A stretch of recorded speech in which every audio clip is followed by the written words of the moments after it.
You're listening to Bottomshelf Bitcoin. This is episode 49.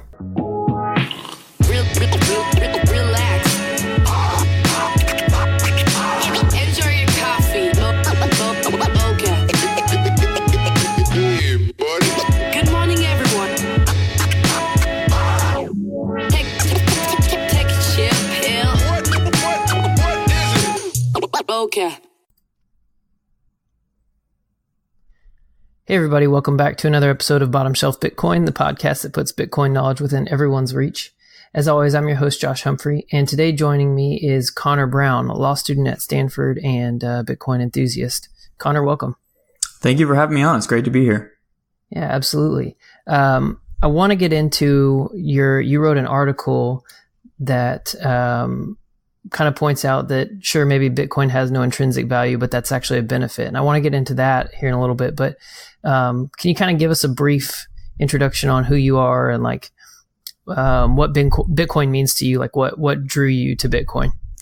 Yeah, I think that initially I was drawn to Bitcoin just because I was in law school. It's good to have a sort of specialty. There was a friend of mine who told me I should get into blockchain since I was at Stanford, and it was like the tech scene. And that would be kind of like my angle going forward in my career. And, at first that seemed like a promising path. This was about a year ago now.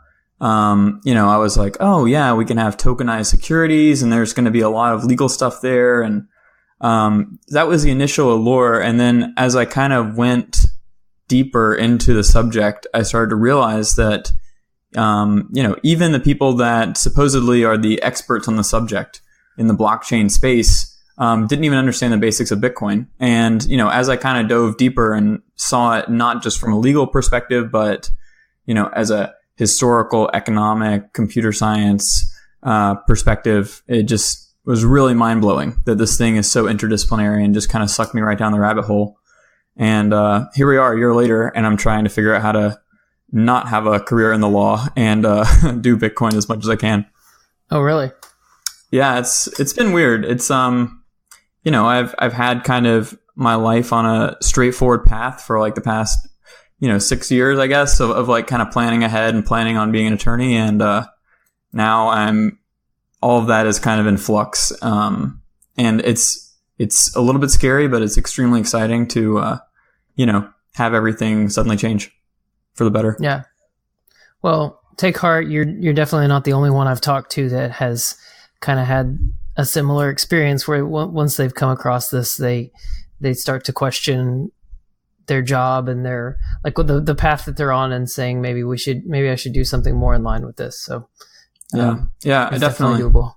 Yeah, I think a lot of people.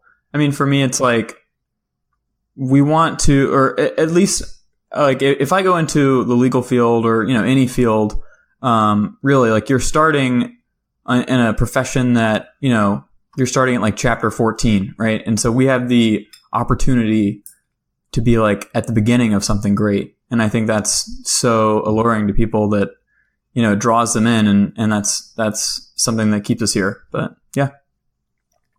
So do you still think that there's any place for, I have a guess, but do you feel like there's still any kind of place for blockchain law or anything of that nature? Honestly, that was another one of the things that kind of turned me off blockchain generally is like, people talked about it as if it was innovating in some ridiculous way. About, we're changing the nature of securities and the way that we participate in corporate governance and things like that. And in reality, I was looking at all these tokens. I'm like, oh, they're just securities. Like it's not some incredible legal phenomena that suddenly like came out of nowhere. It's like, oh, actually the Howey test and securities laws just covers all this stuff. It's not some innovation. I think that Bitcoin is the innovation. The idea that you can have property that has no physicality to it and can never be taken from you, is a really bizarre subject. I mean, that from a legal perspective does really change things because you have, you can't prove that someone owns something. Like you can't strip someone of their assets because you can't even know if they have it. Like, how do you know if I have a brain wallet or not? That and kind of like that I think is the innovation there, and that's really crazy from a property perspective. Yeah. And I think that I guess this is, I've heard people kind of try and make the case, and I guess this would sort of come in line with law, as, you know, people talking about using blockchain for maybe like property disputes and things of that nature, real estate, etc. But at the end of the day, to me, it's still the same. You know, if you have a different perspective on this, please let me know. But my thought is, like, it still comes down to the same thing of when people try and use blockchain for supply chain issues, where I'm going, at some point, you've still got to have a human in there punching those numbers in. And if they fail to do that, or if they intentionally don't do it, the whole thing loses what's, you know, desirable about it, which is the auditability and all of that stuff. Yeah, I mean, I think exactly right. You have this unsolvable Oracle problem. The fact that Bitcoin is a self-referential, self-contained system where every part of it points to another part inside of it means that it can be fully validated. There's no way to actually validate a blockchain that's talking about property rights or something like that, because what happens when those property rights that you're relying on in those ledger in the you know, the blockchain you're using, what happens? Like, I had someone pitch it to me and like, oh, this is gonna be great for African countries to determine chain of title, and I'm like, well, okay, what happens if someone just comes and takes the land? Exactly. Yeah, we had a similar conversation at our local meetup, and a guy that was he's a good natured guy, but he's a multi-coiner, and he was trying to sell us on this, oh, this will be great for the third world, and you have these land disputes and stuff. And I'm like, but the warlord with the most guns is not going to care what the blockchain says. Yeah. He's just going to come point the gun at you and say, give me your land. So yeah, exactly. It's funny to think about. I don't know. I do think Bitcoin is going to be amazing for the third world and economic development, and, you know, allowing people to prosper outside of the financial borders that we've arbitrarily drawn. So that's really exciting. So cool. So let's get into your article. It's called, let me scroll up here so I don't mess this up. Bitcoin has no intrinsic value, and that's great. And you kind of point to, this is, you know, the idea, and we've heard this phrase a lot lately, oh, it's based on thin air, or, you know, whatever. And we've seen a lot of gold bugs, older gold bugs, I would say, making the claim that, like, that, you know, gold at least has these great properties, and Bitcoin doesn't have anything outside of itself that you can use it for. And you are making the case that this is actually a plus. Yeah, I think it's fantastic. For the first time, we have a pure vehicle that is solely used for storing our time and energy. And we've never had that before. We've always had to use the next best thing. We've never had a pure vehicle, so we've had to pick some other physical thing in the world and, you know, not arbitrarily, but we had to pick something in the world and denote that as our storage vehicle. And when you do that, I think the simple thing to say is that we choose what we use as a storage vehicle because of their properties. So the common topic in terms of a gold bug defending gold would say we can use gold because it has so many great uses as a commodity. And kind of seeing it as like a beneficial reason to own gold. Whereas I took it from the opposite direction. I said, actually, you're not using it because of those commodity uses. You're using it despite its commodity uses. And you're choosing to basically partition all of its beneficial uses in the economy and, you know, as a commodity, and you're choosing to use it instead as a money when you're using it as a vehicle for storing your wealth. And I think that's a very, very important distinction to make, because it shows the potential that can be unlocked by having a pure vehicle where all of the where it is this, like we said earlier, self-referential thing. And the purity of Bitcoin means that you can take real estate, for example, which is, you know, an incredibly large multi-trillion-dollar market, and use those resources not for just storing time, but for people to actually live in them. And I think that's a really great thing, and will improve standards of living across the world because you have, much better access to affordable housing and things like that aren't just arbitrarily bid up because we're choosing to store our time and energy in those things that we should be using for their intended commodity purpose. Okay, can you expound on that? Because maybe people don't understand that. I think there's a lot of people who kind of knee jerk and like, oh yes, it's obvious that you buy real estate because it's what you put your money into as an investment. But I think there's probably a lot of people who haven't stepped back and asked, like, why do we do that? Exactly. And I think that's a great way to approach it is, why do we invest in real estate? Why do we invest in gold? And it's not because they are useful for us. There are plenty of things in the world that are useful. Plastic is very useful. Rubber is very useful, but we don't invest in those things. We invest in real estate and gold because of its monetary properties. They are inherently scarce. It is very difficult to make new real estate. It's very difficult and to mine new gold and find it. And because of those items' inherent scarcity, they're used as this sort of vehicle. So I think that when we take a step back and we say, okay, based on those properties, Bitcoin, for the first time, we have something that beats those monetary properties. We have something that is the most finite thing that we've ever had. Even more than Manhattan real estate or gold, we have something that truly has a hard cap of 21 million at the end of it. And so suddenly we have a better vehicle that beats those monetary properties. And, as a result, I think we'll see a shift from those large asset classes towards Bitcoin. Yeah. You get into it some in the article. What are the downstream effects, I guess, the results of using things like real estate as a store of value? Well, I think that, when you have this choice of using something as a monetary unit instead of a commodity, then you start to have ripple effects throughout the economy. So we, hear this buzzword, which is gentrification. And, that's a very loaded term. It means a lot of different things to a lot of different people. But I think at the core of a lot of the disputes people are having is that they know that the cost of living in their area continues to rise. And we can see this in Manhattan, for example. The cost of living in Manhattan has significantly increased. The price of rent is extremely high. Same thing in San Francisco, same thing in real estate markets across the world.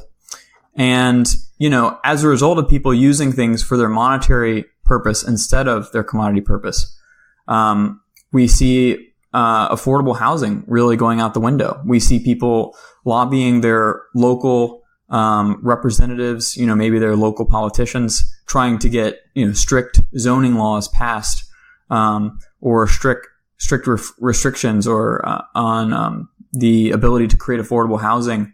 San Francisco, a lot of it, I think it's like 90% is zoned so that you can't build more than 3 stories. And a lot of that comes from pushback by homeowners because their home is their main store of value. So you kind of have these ripple effects. And as a result, people are quite upset because they feel like they're being pushed out of markets. Even in Manhattan, I think in the article, it was the stat I found said that 1/3 of all real estate in Manhattan is never even lived in throughout 10 plus months of the year, because they're simply being used as safety deposit boxes instead of places to live. Wow. That's funny when you say that about the homeowners and I hadn't thought about this until just the way you phrased it there. They're afraid of someone else coming in and devaluing where their value is stored. And I think there's a lot of people who say this is kind of a tangent, but there's the toxic maximalist trope. And, but I think some of that comes from the idea that people are coming in and trying to mess with the Bitcoin code or trying to sell people things as if they're as good or better than Bitcoin. But at some point it comes down to trying to jack with where people have stored their value. Yeah. I mean, your time and energy is like the most rare thing you have. Like, no matter what, you're never going to get more time. You're never going to get that energy you spend on something back. And when people decide and kind of sit on that thing, they're going to protect it at all cost as much as they can. And that's natural, because it is so precious. And so, people, naturally, it's not that they're bad people. It's that they're purely acting in their rational interest. When their store of value is in their home, which is artificially scarce, then they have to use whatever political methods they can, to ensure that scarcity stays constant. Otherwise, they've picked a bad investment, and they have a bad storage vehicle for their time. So they're going to protect it through lobbying or whatever it is to make sure that their house isn't suddenly diluted, or that there isn't house inflation, if you will, in their neighborhood. Yeah. It is sad and frustrating, though, because it makes it more difficult for people to own homes. And it's incredibly sad. I mean, I'm in the Bay Area. I'm in New York right now, but I'm usually in the Bay Area, and it's really sad. I mean, there's a serious homeless crisis. There's an affordable housing crisis.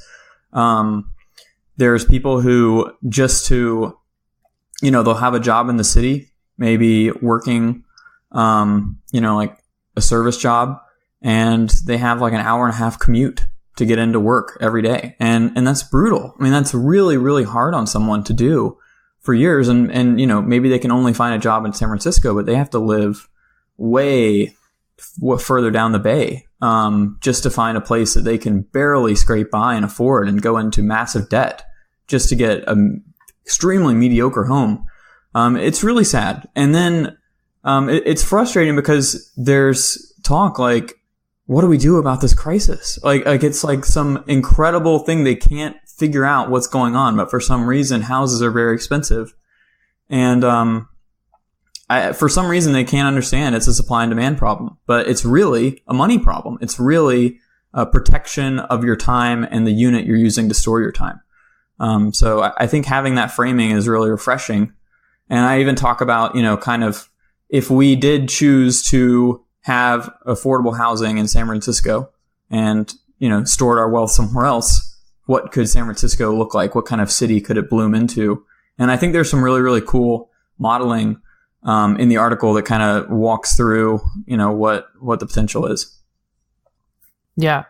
And then, similarly, if we kind of demonetized gold, right? If we use something like Bitcoin or whatever, and gold didn't have this value where people were just buying gold just to store their wealth in it, we would be able to use it as a better conductor or whatever, all these other properties that gold has that could be used in machines and electronics and things.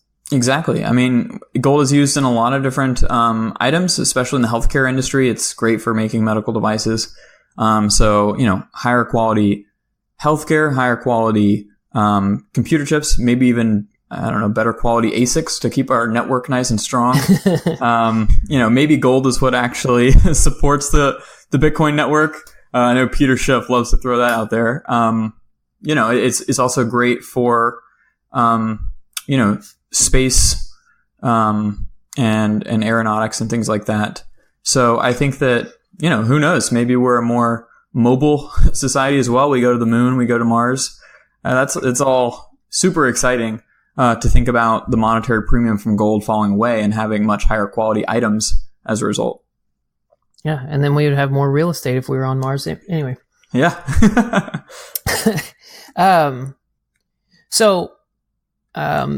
Speaking of gold thing, if for listeners, if you haven't listened to, or if you haven't read the article, you should go read the article for sure. And I'll put links in the show notes for that. And then I'll also put links to the episode of the Cryptoconomy where Guy reads through the article and then kind of gives some of his points. And so I'm going to kind of take some of his things that he's talked about. But one of the things he talks about there is this idea of intrinsic value. And this gets brought up a lot with gold. like it has these physical chemical properties, but that they don't really matter if you don't know how to take advantage of them. And so that kind of, go ahead. Yeah, I was going to say, this was something I actually had trouble with writing the article, in the sense that when people criticize Bitcoin, they love to say intrinsic value. It is very much a buzzword. And from the Austrian school of thought, we know that value is subjective. We know that value is in the eye of the beholder, and a bottle of water at the right time could be the most valuable thing in the world, and you would give up your entire house just to have a bottle of water to keep you alive. At the same time, many things like gold or something on a desert island isn't going to have any intrinsic value because it's all subjective. So that was something that I kind of struggled with in writing the article, is like, value is subjective, but I need to, push back against this framing. But really that intrinsic value comes down to, I think, and the way I kind of parse it in the article is it's commodity value, or what it can be used for everyday applications. Yeah. And so, I don't know. It's just, it's another one of those things where people are using a buzzword and they haven't really thought about the implications of what they're actually saying. Yeah. And it's frustrating, but that's what it is. So I just kind of spun it back at them. Yeah. Another thing that I feel like I hear is, and you touch on this too, is the regression theorem, especially by Austrians. And it's frustrating because it's like, these are the people we should be in line with. And like I said, it tends to be, people like Peter Schiff or older gold bugs and Austrians. And that's not across the board only. There are older people in Bitcoin as well, but fewer, I would say, and tend to have this idea. And correct me if I'm wrong on this. The regression theorem is basically saying, like, the money we have today is valuable because we valued it yesterday, and so on. And you just keep regressing back. And at some point there was, it was used, it was traded for money, or it was used as money. And that gave it this starting point for value. Right. And the argument is that it has to start as a commodity, and then it kind of has to switch over. Like it can't have monetary value until it's first used as a commodity. And, because Bitcoin doesn't have real world commodity value, then it can never meet the regression theorem. That's the general takeaway. Yeah. But, and I can't remember what it was. You know what? Hang on. I'm going to go find it because it's in the Bitcoin Standard. But there's a point where someone bought Bitcoin before it was used as a money, and someone bought it. And does a collectible not count as buying something for commodity value? Well, I definitely think that it had value as a commodity, as a collectible before, we used it as a thing, as a medium of exchange. But, I was talking to the Bitcoin Observer. He's a great guy, extremely well-read in Austrian economics, like the best I've ever met in terms of just really knowing his material. And he pointed out to me that when they're talking about the regression theorem, when they're talking about, a money has to arise from a commodity and then is used as a medium of exchange, as the most liquid good that we use as money, that's the initial stage. That's how the first money is created. We go from zero money and we just have commodities. Maybe we're just using barter. And then suddenly we use something as a money for the first time. And now we have a monetary system in society. And he said that he pointed out to me that the Austrian scholars say, and that's how the first one has to come into existence. But this regression theorem doesn't have to hold for all future monies, because now we have something that's a money. So anything we switch to from one money to another, the new money doesn't have to start with commodity values. It's just the very first one. We basically have to seed our monies into existence, and then anything after that can just be switched from one money to another. So I think Bitcoin meets that, even under their, sort of arbitrarily difficult definition of the regression theorem is, they're talking about the first money coming into existence. And we're talking about something where we've already had money for thousands of years. Yeah. Yeah. That's really interesting. I hadn't heard it put that way before.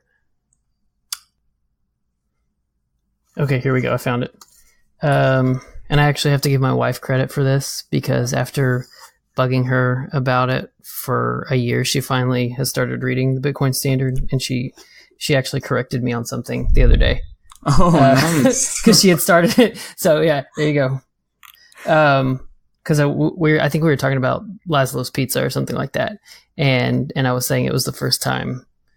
But she was saying that, she was like, no, but that wasn't the first time that someone paid money for it. What? And I had forgotten. But so in October of 2009, says an internet exchange sold 5,050 Bitcoins for $5.02 at a price of $1 for 1,006 Bitcoins to register the first purchase of Bitcoin with money. So anyway. Damn. Yeah. So my wife schooled me. It's fine. I was actually kind of proud, so it's fine. Yeah. So anyways, all of that to say, yeah, so then, like, that combined with, and then the, Laszlo's Pizza, and then, so all of that combined with what you were saying about it, that was only necessary for the first money. And then all of that argument kind of falls on its face. Yeah. And at the end of the day, it's trading at $10,000 right now. Like, yeah. No matter what, I mean, if anything, it's just refutation of your theory, because the theory doesn't fit reality, which we know it has a market value. We know people are using it as money. So, yeah. Yeah. Interestingly, did you see, and this was cool because Matt Lostro was tweeting about this the other day. He was digging through the, I think it was the Bitcoin Talk forum archives, and ran across someone who had posted an address to, let me see if I can find this or pull it up on Twitter. So there was an offer to sell an image for $1 or 500 Bitcoins. Oh, I did see this. And he posted an address, and there was no real correspondence on the forum about it. But so Matt went and checked. The author posted the address, told any buyer to private message them, and posted the address. And so Matt went and used a block explorer and checked the, that address. And there was, back in 2010, there was a transaction of 500 Bitcoins. So this was in February of 2010. And so if this really happened, then it actually predates the 10,000 Bitcoin for 2 pizzas of Laszlo, which happened in May of 2010. What is this for, an image? Yeah. Let me see it. Let me pull up the... Like just a JPEG? Like, I'm just going to send it to you? I don't know. Yeah, I don't know. Let's see. Well, he linked to a conversation. Oh, yeah, here we go. Oh, it was let me go back to the beginning. Yeah. So the original post says, "Hello all, I've decided to give Bitcoin a try. As a test, I want to see if I can make $1 US from selling a picture." So yeah. So it was like, anyone want to buy a picture for $1? Oh, and so he had a low quality preview, which of course is long gone. I tried to click it. So it was I guess an image he did that would be like a really nice desktop background image, and had a low quality preview, but full resolution is 1280 by 960. So if anyone was going to give him $1 worth of Bitcoin, which would have been about 500 Bitcoins at the time. So, wow, that is crazy to imagine. So if it happened, yeah, but anyway, that's just fun side stuff. Let's talk about the this idea that having other properties, or I guess we've kind of talked about that a little bit, but that it actually detracts from the monetary use. I mean, we've kind of said that with gold and with real estate, but it also kind of goes with there are other coins out there when people are like, oh, Bitcoin doesn't do anything, it should serve another purpose. and this is more with mining than the monetary purpose, I guess. But I've had people ask me like, well, what if mining did something else? I think prime coin's kind of one of the examples where it like tries to find prime numbers when it does it, and so the argument there, I guess the refutation of that idea there is that at some point, if you have another use case, then that other use case is always in competition with the monetary use case. That's exactly right. And I think this is a very, very important point, because I think this is really the downfall of Ethereum in a way. And I think this is what led people to build Ethereum and to think that it's going to outshine Bitcoin. The idea being that, Bitcoin's great and all, but it's just money. As if that's not world changing enough. It's just money. It's just one half of all transactions. Yeah. It's just money. It's not, crypto kitties. I mean, it's so laughable where you're like, yeah, we're going to change the global monetary system. And they're like, but you're telling me I can't make a video game token? It's like, okay. Right. But I do think that's part of the pitch for Ethereum that I've heard a lot in Silicon Valley is, Bitcoin's cool and all, but what can it really do? What is its intrinsic utility for building other stuff? And this idea of the monetary base, money's properties needing to be pure in order to be the best money is really crucial there for Ethereum, for example. So the Ethereum network, the success of any other use case besides money comes at the expense of its monetary ability, basically. So when CryptoKitties took over the network, went viral, and caused things to go super slow on the network, and basically put the entire network at hostage because of its incredible use, the monetary properties of Ethereum, were significantly degraded. And that's kind of the inherent paradox of any of these sort of decentralized smart contract platforms, is that the success of one of the use cases inherently trades off with all the others. So, why would you ever put something very, very important on the Ethereum network if, you're always at risk of something going viral, like a meme coin or a meme token, and, degrading the functionality of the thing that you're trying to use it for? Why would you ever put stocks on the blockchain if you're held hostage by CryptoKitties once a month? So I think that the fact that Bitcoin is pure in its use, and that it's all of the uses of Bitcoin kind of coalesce into itself. And, I think that's what, gives it this incredible virtuous cycle of positive feedback loops. The mining thing is also an interesting argument, but, that goes to the same thing. It's seriously, you don't think that powering the world's new monetary system is a useful thing for humanity? If you don't see that as useful, then I'm sorry, you just need to go learn some more about Bitcoin. Yeah, I can't help you at that point if you don't think that maybe this is important. I don't know. We've got to start far lower on the ladder. Yeah, we're replacing central banking, but we could find prime numbers with that instead, right? It's seriously? Yeah. Yeah. Anyway, what? How is that even that useful? There probably are useful things for having prime numbers, but I'm not aware of them beyond what the use case is for that beyond a certain point. I couldn't tell you. Yeah. I could not tell you. It seems like a nice, interesting piece of information. I don't know. Yeah. No intrinsic value, am I right? Right. Yeah. That's got no value. Okay. And so kind of with that, then you've also got the flip side, which is kind of going back to gold, and not to say that Bitcoin doesn't have volatility. That's not what I'm saying. Obviously it does. But you don't have these outside events that cause the fluctuation in Bitcoin's volatility in the same way that say, if you've come up with a new use case for gold that, I mean, let's say like if they figured out that putting like a 2 centimeter by 2 centimeter wafer of gold, on a cancer tumor would guarantee that it would go away, it would get, I mean, the price would probably skyrocket because right. You'd have this rush for medical use. They would just start, all these pharmaceutical and biotech companies would start buying it up to use, and for patients and everything as well.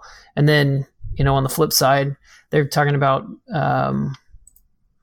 finding this asteroid, what is it, Psyche 16 or something like that, that's got gold and iron and nickel and stuff in it, if and when they are able to harness that, or if that crashed onto the earth, Yeah, this is something that the Austrians definitely considered, and, they settled on gold, and I provided the excerpt in that article, but Mises basically settles on gold because it's the least bad option, right? I mean, he talks about, yes, gold does have industrial uses that cause distortions in our price. If price is this thing that we want to, and the monetary base is something that we want to keep relatively constant as an accurate medium for expressing price and exposing where supply and demand lies, we want to keep that monetary base as stable and non-volatile as possible.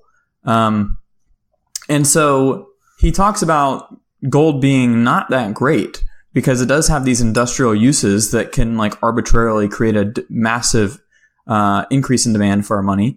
But he says, it's a lot better than having someone like a government pulling the levers and just deciding arbitrarily where the supply lands.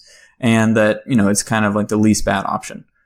So Bitcoin for the first time has something that's pure. And isn't subject to those kind of ripple effects and distortions that come from alternative uses as commodities. Now, I think that this is another thing that people have a lot of problems with is Bitcoin being volatile in the short term. As something becomes this global reserve asset, of course, it's going to be volatile in the upward direction. But that short-term volatility that we can all benefit from that literally pays you to use it, that short-term volatility is going to, in the Austrian view and the view that I think is correct, is going to lead to much, much less long-term volatility. The really scary type of volatility is what we saw in 2008. That's the really terrifying type of volatility, where suddenly all of this credit that our society is built on is bad. And, it's fundamentally, malinvestment. And so I think that once we have a pure monetary base to accurately signal back and forth through the pricing system, we can have a much more efficient and less volatile economy in the long run because we have this kind of pure base that everything can sit on top of and a really, really strong foundation instead of something that's constantly being distorted by the whims of, whatever monetary committee had recently met or something like that. Yeah, I mean, and again, now we've come back, it feels like a little bit to the real estate thing because, it creates these bubbles when we store our value in these like non-monetary things or however you want to call that. Yeah, I mean, and that's a really, really big burden on society to kind of have to live through storing their wealth in something for 40 years and then suddenly the bottom just falls out. And the way that can tear a society apart in terms of, creating incredible uncertainty and losing like, Japan when its stock market just collapsed in the 90s, the preceding decade's called the lost decade because of how it really messed up the economy or messed up the society as a whole because of mismanagement of the monetary supply and overly easy money. So I think that, avoiding lost decades in the future, I mean, we saw a similar thing in the Great Depression. It's going to be incredibly beneficial for society and kind of having that virtuous cycle that free markets can bring to the world. Yeah. So and just you don't have to answer exactly, but just kind of roughly, like, where were you at when 2008 happened? I remember exactly, actually, because I was in 7th grade, okay. And I was in a class where it was an elective class that just so happened I was in, like, the business and finance elective class. And, that's funny. For 7th grade, that's not something you really understand that much, but it was so funny. The concept of the class was, we're going to have a little portfolio and we're going to see who can make the most money. And the bottom fell out of 2008 during that class, and everyone did terrible.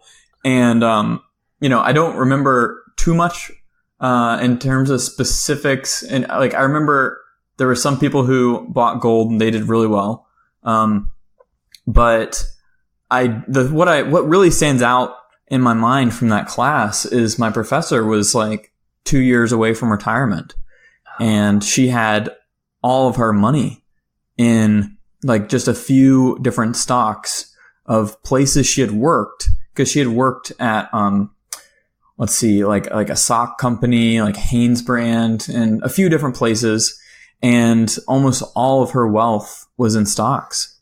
And I will never forget when she came into class, like, one day and just said, she just was on the verge of tears and told us that her life savings were basically gone and that she's not going to be able to retire anytime soon. Jeez. And that was like shocking. That was when I didn't realize what was happening until, like, it was just a very strange thing. And we didn't know what to say. We're 7th graders. We're looking at her like, okay. Like, it was just, like, awkward in a way because, right. She was devastated. And I come from, like, a little farming town. So, like, my town was relatively unaffected.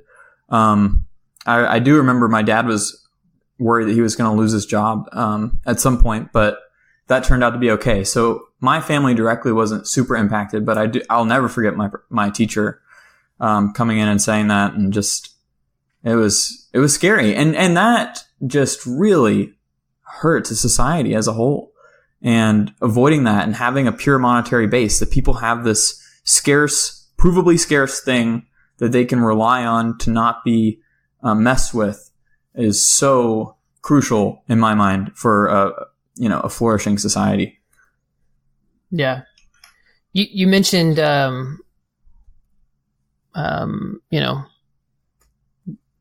the whims of financial committees and things earlier.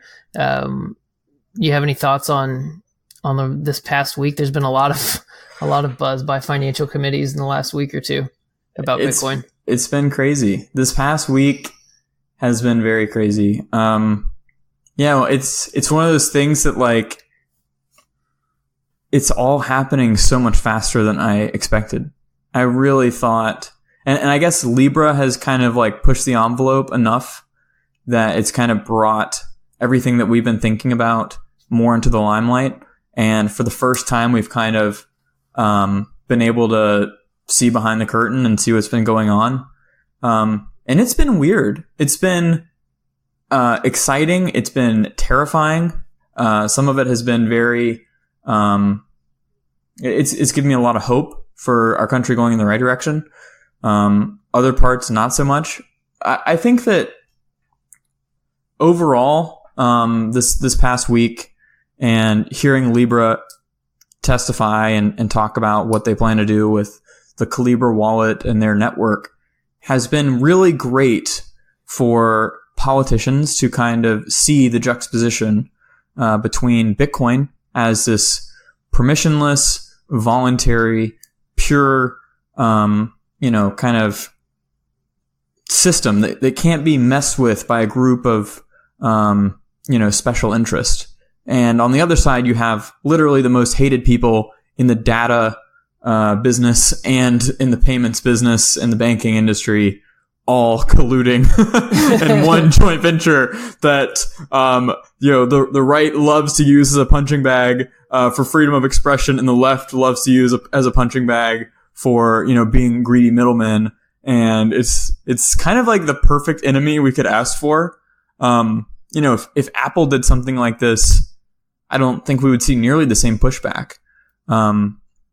And so that's been exciting. Now, on the other side of things, the way Trump and the executive branch has been talking about it, the Secretary of Treasury has been talking about it, that is scary to me, because, it brings to mind what happened in the Great Depression and, with gold, where gold was taken from people through Executive Order 6102. And, I think that this is something we don't talk about enough in the Bitcoin community, which is there is a historical precedent in the United States to literally take people's money, to take the thing that they're using to store value. And I think that we need to be very upfront about that and think about ahead of time what we would do in that situation before it happens. Because, when the Secretary of Treasury came out and had like an impromptu meeting on Monday, he basically just was shitting on Libra and kind of said Bitcoin's bad for criminals also. And didn't really say anything had changed, just like follow the rules and don't use Bitcoin in a legal way or we're going to find you type thing. But he could have just as easily walked out on Monday and said, all right, executive order, Bitcoin is now illegal to use to transact with the United States. Anyone who does use it, severe penalties, and we'll give you $10,000 a coin right now if you want to get rid of it. But if you ever use it outside of just giving it to us, it's going to be serious. And they could have done that. And that's a terrifying thought. That's a really, really scary thing. And, that sort of action has been upheld as constitutional in multiple cases in the 30s. I think that it's naive to think that something scarily similar couldn't happen with Bitcoin as well. Yeah, let me see. I'm trying to find the exact text here. I've got the Wikipedia quote. I was just trying to find the... where is it? Well, here, I can just read the quote from the top of the Wikipedia article. So FDR says...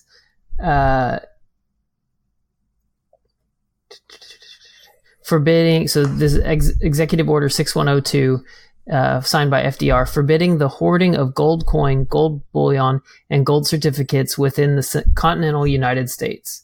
So, we always get accused of hoarding things and how bad that is. It's the same language.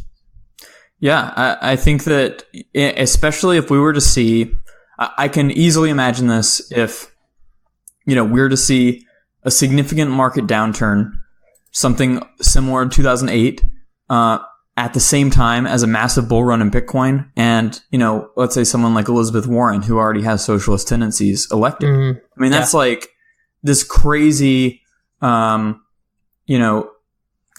of events that could make it, who knows? Maybe they say, maybe the market collapses and they say, well, that's because Bitcoin is now over $1 trillion and all this money is in Bitcoin now and it's crashing our economy.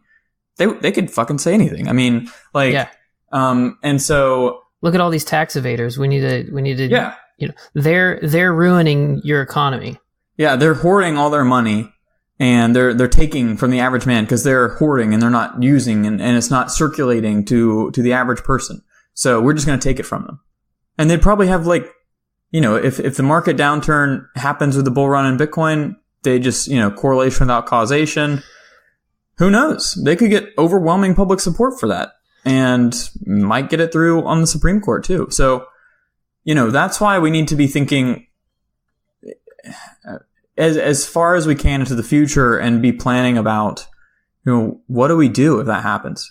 Are coins private right now?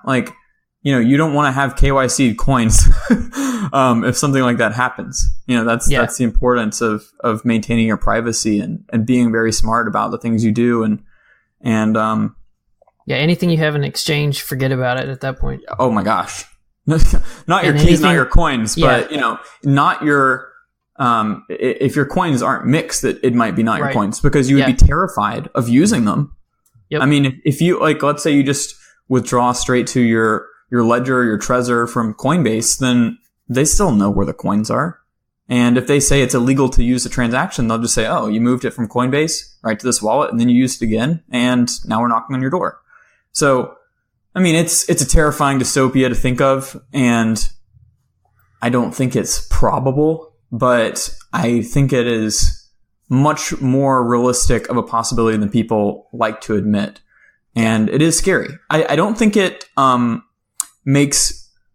don't think it ends the Bitcoin tale, but I think that it, might delay it to the point where some of us would never even see it in our lifetimes. Yeah. I mean, it would definitely crash the price. Price would just absolutely crater. People would be terrified of using it or talking positively about it. Gosh, it's hard to imagine. I mean, at that point, we're also going to see some of the beauties of Bitcoin in the sense that it would be able to evade capital controls, and you could just leave the country and not, have it taken from you because you couldn't prove that you have it. Right. So that's where it becomes better than, like you said, the beauty of it, and where it is better than gold, right? Because even if they can say, hey, we saw this KYC transaction from here to this wallet, where did you send it? I mean, at some point they have to prove that you have it. Right. They have to prove that you didn't, throw away the key. Right. You could just be like, well, I got scared and just burned it. Right. They'd be like, did you? And you're like, yep, sure did. Right. All right. I don't know. I mean, you can imagine like really authoritarian things like, all right, you can't leave the country until you come up with this Bitcoin. And if not, then you just can't leave. I don't know. I don't think that would happen. But you just never want to underestimate your enemy, And so that's something that I worry about. And I mean, even watching it, the thing on Monday when it was like, all right, 15 minutes from now, Secretary of Treasury is going to come out and talk about cryptocurrencies. And this is right after Trump was like railing against them on Friday. Yeah. And I was a little bit nervous. I'm not going to lie. Like I'm sitting there watching it tick down and I'm like, this could be terrible. This could be like bad beyond anyone's imagination. And it didn't. And I think, after this past week, that fear has actually subsided a little bit. Because it seemed like a lot of members of Congress are pretty positive about Bitcoin. I mean, we had the word shitcoin entered into the record. I don't think there's anything more bullish in history. And it seemed like members of Congress really understood it more than I thought they did. And maybe they have like a very simplified version of maximalism that they're kind of referring to. But, I'll take it. They're like, well, there's Bitcoin, which no one can control. And then there's shitcoins where they're just have a supply that's completely controlled by a small group of people. And we're like, yeah, close enough. Yeah, I'll take that. Definitely. It's a great place to start, if nothing else. Yeah, I mean, one congressman was like, yeah, Bitcoin, unstoppable, no matter what, unstoppable. I was like, yeah, just believe that. Like, we're close. Yeah. Yeah. Don't try to stop it. Yeah, you're right. Yes. Just believe that it's unstoppable. Don't put any effort into it. Just give up, please. Yeah. Yeah. Okay. All right. So what's next for you? What a big question. I don't know, honestly. Like I said, this is all I can spend my time on, all I can think about. I sit at my day job and I'm just like, wow, this is not meaningful. Like, this does not, like, it's work I even enjoy. I love being, working on legal work, crafting arguments, doing research. So like, that's what I've always enjoyed. I enjoy the content of my work, but there's something lacking in the sense that it just doesn't feel important. It doesn't feel meaningful. So I'm hoping to find something in Bitcoin that I can feel like I'm really contributing to the community and helping push this along, and, you know, taking advantage of this like really, really rare moment we find ourselves in at the forefront of a world changing,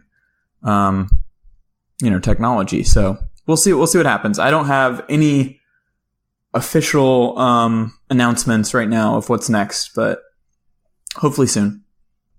Cool. Well, you know, some of us might need a good lawyer to explain why if they start knocking down doors, you know, and the alphabet boys are coming after the Bitcoiners. We might need good lawyers. So yeah, I might suddenly disappear if that's the case. So I don't know if you want me. Oh, you suddenly become very bad at boating. So, all right, Connor. So how can we keep up with you? The best place to follow me is on Twitter, of course. I'm at _Connor Brown _ on Twitter, and that's with a ER instead of an OR like most Connors.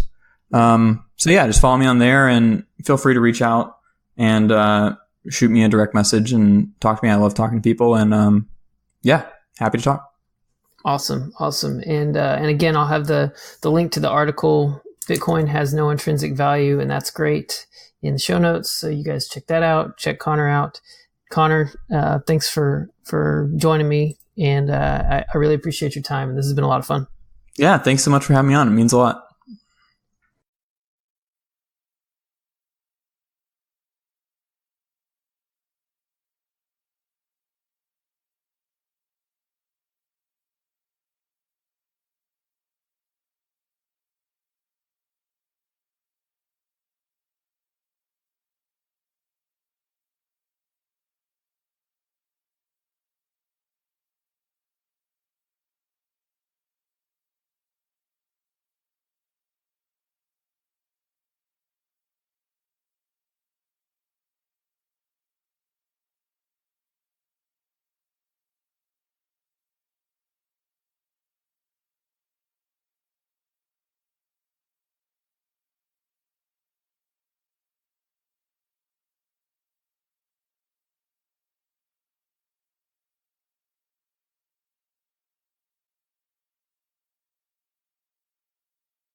All right, everybody, that's going to do it for this episode. I hope you enjoyed that interview with Connor. Go check out his article if you haven't already read it. You might also want to go, I stole some of those talking points from Guy Swan of the Crypto Economy. So if you don't want to read through Connor's article, you can go listen and Guy will read it to you. So check those out. Follow Connor. He's a smart guy. And, so, you know the drill. If you want to support the show, subscribe so you don't miss an episode, and share it out to everybody you know. You can probably tell that I've been a little delinquent recently on putting new episodes out. School's been kind of crazy for me, and work as well, and so I'm actually going to take the next few weeks off, and I'm working on another project that's not Bitcoin related, so I will be back at some point, but you may not hear from me for a bit.